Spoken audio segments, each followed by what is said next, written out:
If you want to cancel your WhatsApp subscription, follow these simple steps to ensure your account is no longer charged. Step 1. Open WhatsApp. Launch the WhatsApp application on your smartphone. Make sure you are logged into the account you wish to cancel. Step 2. Go to Settings.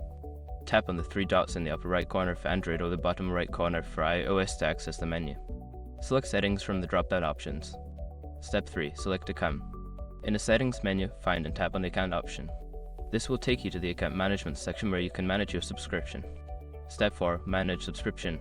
Look for the Subscription or Payments section within the account settings.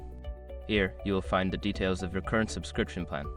Step 5. Cancel Subscription. Follow the prompts to cancel your subscription. Confirm your decision when prompted to ensure that your subscription is successfully cancelled. After completing these steps, your WhatsApp subscription will be cancelled and you will no longer be charged. If you have any issues, consider checking WhatsApp's help center for further assistance.